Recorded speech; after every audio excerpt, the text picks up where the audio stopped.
Men's college water polo season starts this weekend, plus ODP 13U Skills Camp fun from last weekend, all coming up next on a brand new counterattack.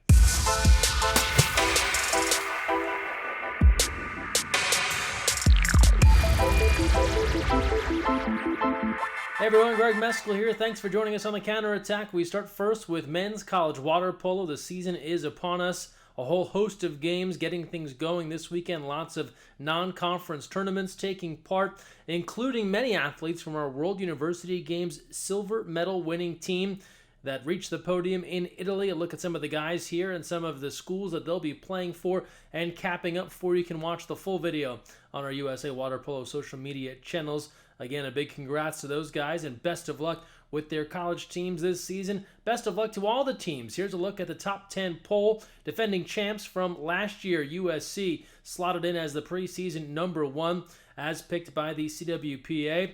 We look ahead to this weekend, water polo streaming options. This Saturday and Sunday at the Naval Academy. Navy taking on Stanford Saturday morning, and then UCLA Sunday morning. You can check that out on Watch Stadium on the Patriot League Network. A little bit up the coast in the Northeast, the Bruno Classic, hosted by Brown and Harvard. All matches live on ESPN Plus this Saturday and Sunday. You do need to be a subscriber to ESPN Plus to watch. Check with your local app provider to tune into all the action from Brown and Harvard. We mentioned USC. They officially have a new head coach in men's and women's water polo. Longtime associate and assistant head coach Marco Pintaric. He's been named the head coach for the men's and women's water polo programs. Casey Moon named the associate head coach. Marco took over as the interim men's coach last year. Casey as the interim women's coach last year. And now the two longtime coaches will stay on with the Trojans. From there, we stay in Southern California. Biola adding men's and women's water polo, not for a couple of seasons, but great to see more water polo programs coming to the college game. Keep an eye out for these teams starting play in a couple of years. And from the men's game, we turn to the women's game in the Junior World Championship starting next week in Portugal. As we mentioned last week, roster announced for Team USA as they prepare for the FINA Junior World Championships. The squad in Barcelona, Spain this week training, preparing for action next week. We caught up with some of the athletes before they headed out to Europe as they were training in Berkeley last week as they prepare for the biggest event of the summer for the junior national team athletes. It's super exciting just from being able to play with Ryan and Jewel and then coming and putting it together here, and just we've been training a lot with the junior team just earlier in the year, and we've just strengthened a lot as a group, and it's really cool to see us just come together as a team. Yeah, so 2 years ago we competed in Volos, Greece, and I think we had a really good, strong team going into that tournament, and a lot of us had high expectations, but we didn't place the way we wanted to, and I think we're back for revenge, and we're going to go compete, and this is my second tournament this summer, and again, we didn't compete the way we wanted to in Italy, and so me and a lot of the other girls who competed in that tournament, I think we're coming back and we're going to go full speed at this, and there's nothing more than we want to win, especially with these coaches and this group of girls, so I think we're super stoked, and this training week is going to be amazing, and we're going to hit it head on. And from athletes at the national team level to those working to get there, the ODP 13U Skills Clinic was held this past weekend in Southern California. National team athletes on hand, helping provide some skill instruction and teaching athletes that are looking to get better at the sport. We were there checking in with both national teamers helping out and some of the athletes taking part. Today we learned so much at this ODP camp, and we learned from the little things and little skills that we can improve on and what we need to do in the future to continue our water polo career. Yeah, I think we learned some fundamentals that will really help us, because sometimes people don't focus on the fundamentals and they're the most important part. Yeah, we really learned about the basic things that will help and when we start getting to more advanced skills. Some things that we did today were new, and some were we learned from our coach Jared at CDM, but it all is important so that we continue water polo in the future. I came out here because my friends are coming out here, and just something that will help me get closer and closer to my goal. We have the U13 girls and boys, and we just finished up with the girls. I think it was a really successful camp in the morning. all of them super, super great, fun girls, and I think they learned a lot, and that's the most important thing. And excited for the boys, and I was super impressed with like all of their water polo skills and how they carried themselves in the water. So definitely think they're going to do well. It's a really cool experience. We can learn from high-level water polo players. So. And they all at different stations taught us different things, and like they all have a different background, which is really cool. And each of them have their own things and different positions to learn from. So everybody learns from all of them. Yeah. And we learn different skills from them, from like the little things to those big things like a championship USA game. And we stick with age group water polo, looking back at the world's largest water polo tournament, the Junior Olympics. We've told you for the last few weeks about a variety of stories from athletes and clubs that took part in the JOs. The latest, the Sons of Odin out of Valhalla, California. Here's a look at their story from the 2019 Junior Olympics. In the last 7 months, we just came together as just friends. Our team has gone from barely knowing the game to making JOs and actually playing well and getting wins. We just started this program a couple years ago, and they always had 16 and unders and 18 and unders. And I just started working with this program in December.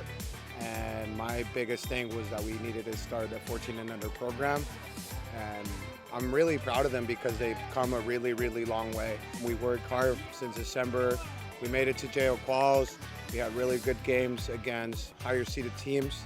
And we ended up making it into the Classic division, which made me very happy. And now we're competing against teams that we couldn't compete a couple months ago. The JO experience has been really nice. The competition level is a lot higher than we've ever played before. So it's good because we get to see what the competition level is going to be against higher teams and higher divisions. Seeing how these other teams play, how they can swim, how they can pass, how they can shoot. It's a good example for me because if I see that they're great and what they do is great, I can kind of replicate it in my own way to get to their level. The motive to win and to pick each other up is what keeps us going. Our motive isn't really to win, but to get better and to learn. Our coach has taught us that, and that has brought us to where we are here.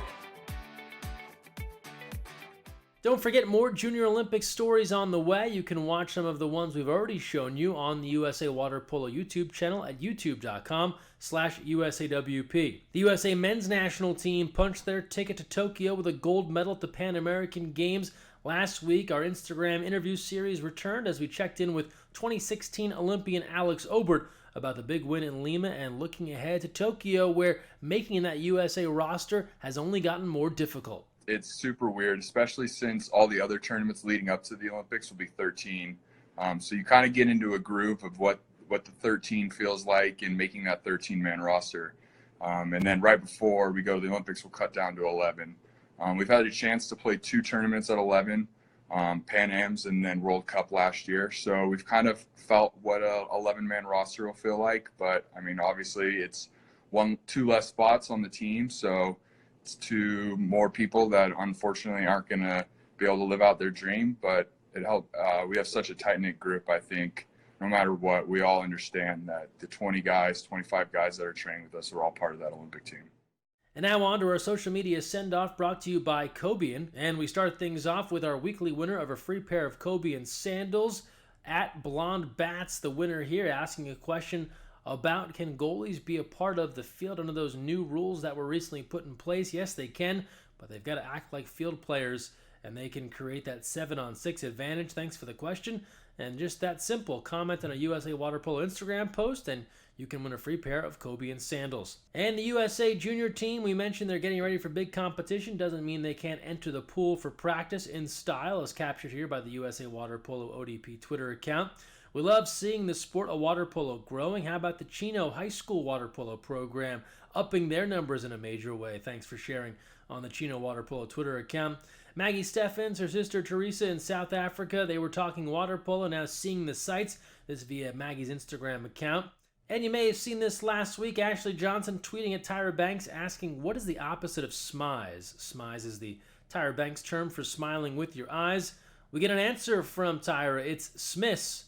So you can credit Ashleigh Johnson with helping develop new vocabulary. Thanks to Tyra Banks. And we always love it when the host of America's Next Top Model can talk with one of our water polo Olympians. And a little bit of downtime for the USA national team athletes after the Pan American Games, including USA men's national teamer Luca Cupido relaxing here on a boat. And last but not least, Rachel Fatal also on some vacation in Australia. She's played a lot of water polo there professionally, but taking some time to relax before national team training starts back up later this month. And there you have it, some of the best water polo on the internet. Thanks for all your submissions. Use the hashtag counterattack, tag us at USAWP. That's all for this week's episode. Thanks so much for watching, and don't forget, when you're on the counterattack, look weak side.